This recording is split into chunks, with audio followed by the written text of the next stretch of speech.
السلام علیکم ورحمۃ اللہ۔ یہ بچہ جو ہے اس کو بچپن سے ہی دل کے اندر سوراخ تھا جس کا میڈیکل میں علاج کوئی نہیں تھا، انہوں نے 7 دم کرائے، یہ گجرانوالہ سے تشریف لائے، اللہ تعالیٰ نے حضور کی خدمت کے وسیلے سے یہ بھائی رپورٹ بھی ساتھ لے کے آئے اور یہ چھوٹا سا بچہ بھی لے کے آئے۔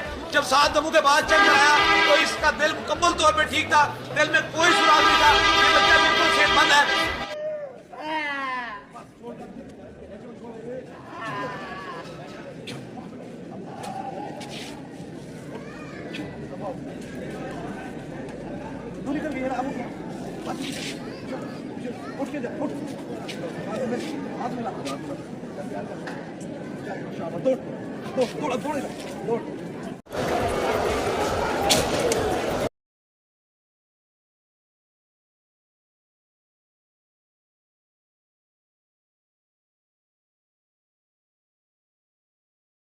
روحانی طریقے سے علاج کی شرعی حیثیت بتا دیں۔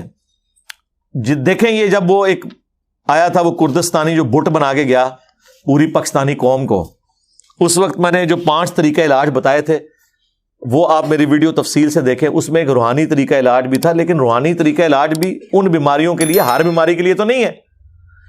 یعنی دنیا میں کوئی دوائی ایسی نہیں ہے، کوئی دم ایسا نہیں ہے جو بچے کا ختنہ کر سکے۔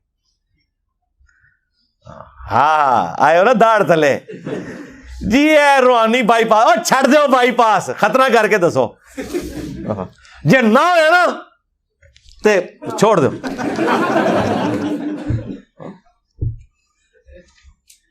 آج وہ جس بزرگ نے سٹیک تے لوانا ہے اپنے آپ نو کیڑا ہے جڑا ہے لکھ کے دے منو کہ اگر میں نہ کر سکیا ختنہ تو جو مرضی کرو جی صاحب اجازت ہے،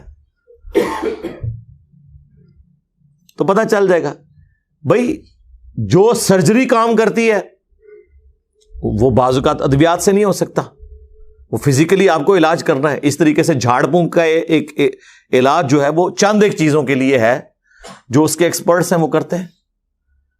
بخاری مسلم میں حدیث ہے کہ شفا 3 چیزوں میں ہے، شہد میں، حجامہ کپنگ یعنی یہ پچھنے لگوانے میں، اور داغ دینے میں۔ لیکن میں اپنی امت کو داغ سے منع کرتا ہوں، لیکن یہ منع حرام کے درجے میں نہیں ہے، پریفریبل ہے، کیونکہ مسلم شریف میں حدیث ہے ایک صحابی کو زخم لگا، اس کا خون نہیں رکتا تھا، نبی علیہ السلام نے اپنے مبارک ہاتھوں سے داغ دیا۔ داغ یہ ہوتا ہے کہ لوہے کی کوئی سلاخ، تیر کا اگلا حصہ، کوئی لوہے کی چیز گرم کر کے جب وہ فل گرم ہو جائے تو وہ اس زخم کے اوپر لگاتے ہیں، وہاں سے وہ گوشت اور وہ سارا حصہ روسٹ ہو جاتا ہے، پھر وہ خون نکلنا بند ہو جاتا ہے۔ آج کل الیکٹرک داغ دینے والے انسٹرومنٹس آ گئے ہیں جو سرجنز وغیرہ یوز کرتے ہیں، اس لیے دیکھیں اب جو بائی پاس کے آپریشنز ہو رہے ہیں نا تو وہ بڑے ایڈوانس ہو چکے ہیں، ایسی ادویات آ گئی ہیں، اب خون بھی نہیں لگتا اور بائی پاس ہو جاتا ہے، ورنہ پہلے کتنی بوتلیں ارینج کرنی پڑتی تھی، خون ضائع ہو جاتا تھا۔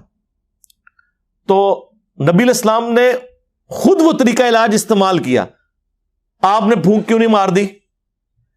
کہیں اللہ نے چاہا تو ہو بھی گیا۔ بخاری میں حدیث ہے ایک صحابی کی پنڈلی کی ہڈی ٹوٹ گئی، نبی علیہ السلام نے ہاتھ پھیرا، ٹھیک ہو گئے، لیکن یہ 1-2 واقعات معجزانہ طور پہ ہیں، ادروائز نبی علیہ السلام پورا علاج کرواتے تھے، اور علاج کرنا ہے۔ جو چیز اس طرح کی سرجری والی ہے وہ دم کرنے سے نہیں ٹوٹی ہوئی ہڈی جڑ جائے گی، وہ نبی علیہ السلام کا ایک معجزہ تھا۔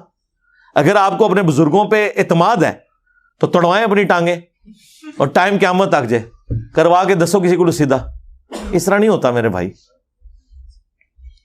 معجزات جب اللہ تعالیٰ کسی کے لیے چاہے ظاہر کر دیتا ہے، لیکن آپ نے معجزات اپنے بابوں کے لیے مانے ہوئے ہیں تو پھر بہتر یہی ہے کہ پریکٹیکلی کر کے بتائیں۔ آپ جو آپ کلیم کر رہے ہیں وہ کر کے بتائیں۔